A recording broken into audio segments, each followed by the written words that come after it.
Reza dari BICC, saya sudah bersama Maudy Ayunda siang ini. Terima kasih Maudy. Halo, selamat siang. Selamat Dengan siang. senang hati. Nah, Apa ini kabar, kita Mbak? ngobrol-ngobrol baik tentunya. Maudy juga semoga baik. Baik. Pertanyaan pertama adalah, bangga nggak sih Maudy presidensi G20 Indonesia tahun ini? Bangga sekali. Ada beberapa alasan. Yang pertama adalah kesempatan untuk menjadi tuan rumah presidensi G20 itu kan hanya kesempatan 1 dari 20 tahun ya. Jadi kita baru mendapatkan kesempatan lagi 20 tahun lagi. So it's a very unique opportunity. Yang kedua, karena kita menjadi tuan rumah, kita punya ruang untuk setting the agenda. Apa saja nih topik-topik yang akan dibahas. Yang ketiga, event yang memimpin persidangan di KTT ini 2 hari ini adalah Bapak Presiden Jokowi sendiri gitu. Jadi ini kesempatan yang luar biasa dan ditambah lagi juga manfaat spillover effects yang kita dapatkan karena ada banyaknya delegasi yang masuk gitu ya, dan kontribusi terhadap perekonomian pun juga ada gitu. Jadi kita patut banggalah, it's a big opportunity and a big thing. Masyarakat juga harus ikut bangga ya. Iya dong, iya.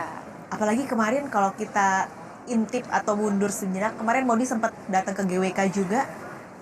Itu titik yang sangat spesial karena performance yang sudah dipersiapkan dan juga tempat dan lokasi di GWK yang sangat magical, sangat dekat dengan alam, itu sangat megah, dan bukan hanya megah tapi juga sangat representatif gitu, karena setiap performance yang diperlihatkan itu merepresentasikan banyak daerah di Indonesia. Jadi kebayang nggak sih fusion tarian dari Sabang sampai Merauke gitu dengan musik yang sangat exciting, tarian dan nyanyian yang sangat captivating gitu. Jadi saya yakin sih, dan saya kebetulan duduk bersama dengan delegasi dari Swiss dan mereka senang dan sangat terkesan gitu malam itu. Nah, ini kita tentu tadi Maudy bilang patut berbangga, apalagi juga efeknya tentu harapannya bisa sampai ke masyarakat juga. Betul. Sebenarnya tapi bisa dijelasin nggak Maudy,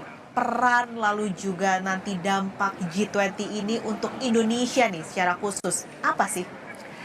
Jadi mungkin yang tadi aku udah agak share sedikit, tentunya ada sisi efek diplomasi ya. Secara diplomasi it's a big opportunity.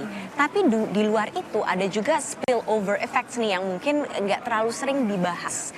Karena dengan adanya presidensi G20 ini, dengan banyaknya delegasi yang datang ke Bali dan ke Indonesia, itu sebenarnya memiliki kontribusi ekonomi gitu untuk UMKM, untuk ketenaga kerjaan, dan kita juga diberikan pokoknya itu ada datanya gitu bahwa we are benefiting too economically from that. Di luar dari diplomasi yang tadi aku udah bahas ya, bahwa ini juga kesempatan yang sangat luar biasa secara diplomasi. Oke. Gitu. Nah, sebenarnya kan Maudy ini di sini menyasar kelompok-kelompok milenial dan juga zilenial gitu ya. Yes. Kalau dengan mungkin mereka adalah kelompok yang harus didekatinya dengan komunikasi yang berbeda. Ya, Nah, betul. Maudy bisa jelaskan sedikit mungkin ya secara umum sebenarnya G20 terutama buat kaum milenial dan zilenial supaya semakin paham gitu apa sih Iya. gunanya ini untuk kita.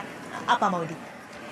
G20 itu adalah forum multilateral yang digunakan untuk tackling global crisis ataupun membahas topik-topik pertumbuhan ekonomi gitu ya, atau topik-topik ekonomi as a whole. Jadi dari sisi itu aja sudah penting. Tapi mungkin teman-teman di rumah gitu bisa melihat dari sisi ini deh. Bayangin banyaknya isu-isu yang sebenarnya sifatnya kolektif gitu.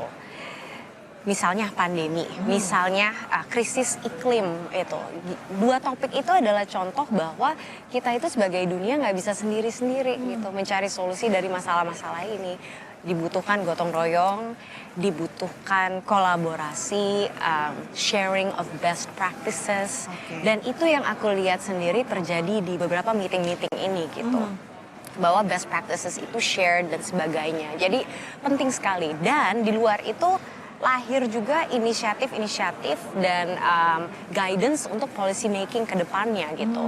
Dalam topik-topik yang sangat relevan buat anak muda. Seperti krisis iklim itu tadi, karena kita yang akan mewariskan dunia ini gitu kan ya. Digital transformation, anak-anak muda Berarti lah yang handphone. digital natives Iya. gitu kan. Terus global health architecture yang itu juga akan mempengaruhi kesiapan kita kalau misalnya nanti ada pandemi atau ada krisis kesehatan lagi global ke depannya. Jadi ini tuh semua sebenarnya kan untuk kita yang akan mewariskan dunia ke depannya juga. Jadi relevansinya sangat tinggi dan biasanya kalau komunikasi sama anak-anak muda memang ya seperti biasa kita harus temukan mereka di sosmed and they really care about action.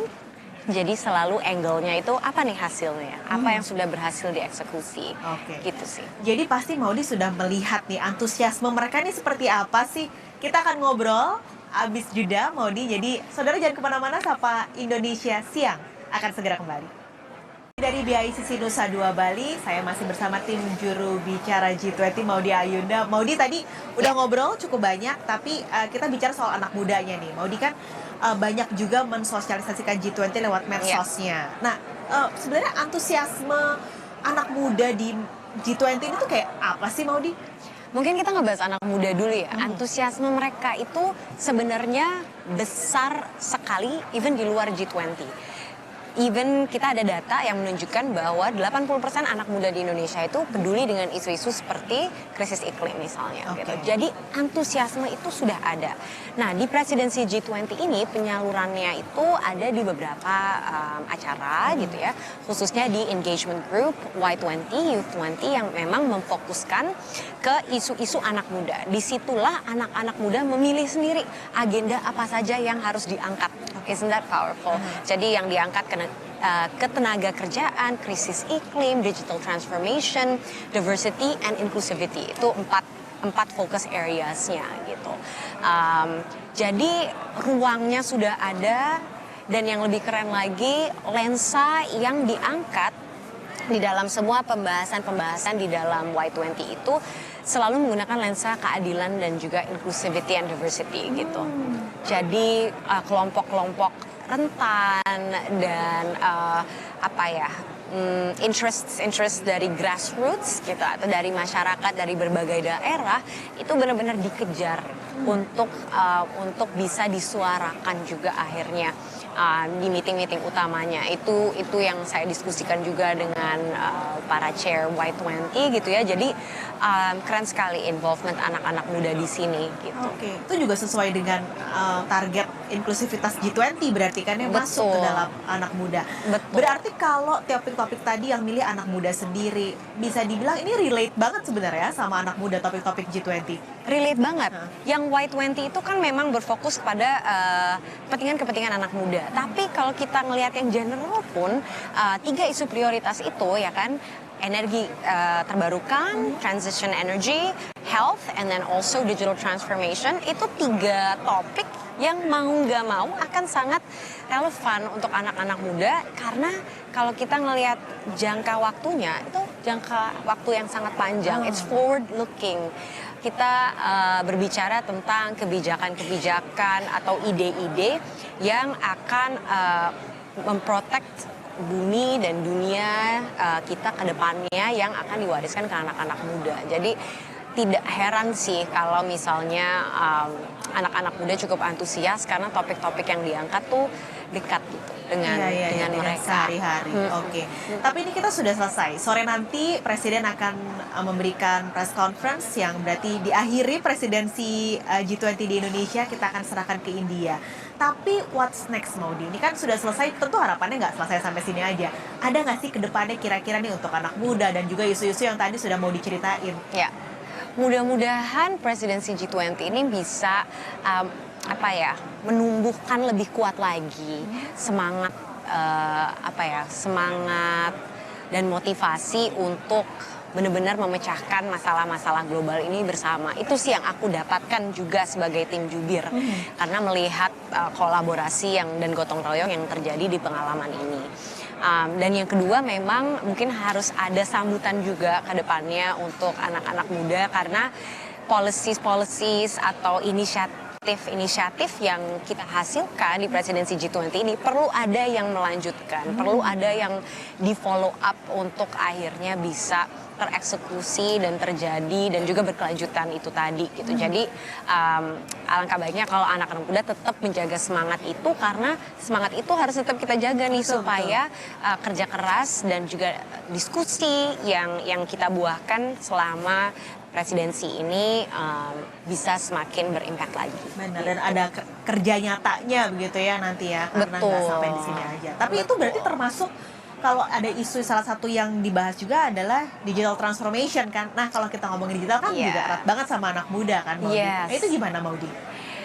Digital transformation itu hampir muncul di setiap pembahasan meeting kalau saya lihat Oke. gitu ya. Mau itu ngomongin women, mau itu ngomongin trade, mau itu ngomongin apapun, pasti itu menjadi topic of point. Cuman yang saya lihat juga dibahas di Y20 nya khususnya buat anak-anak muda adalah bagaimana digital transformation itu agar aksesnya merata. Karena digital transformation mau nggak mau pasti terjadi gitu. Tapi gimana caranya supaya tidak memperparah kesenjangan, ya kan? Betul. Jangan sampai hanya satu grup atau satu negara saja atau satu daerah saja apapun itu yang mendapatkan akses yang proper, sementara yang lainnya tidak. Jadi itu sih angle yang aku personally suka banget, karena apa ya itu menggunakan lensa keadilan dan juga inklusivitas yang memang sangat diangkat di Y20 gitu. Jadi itu sih, that's my comment on digital transformation.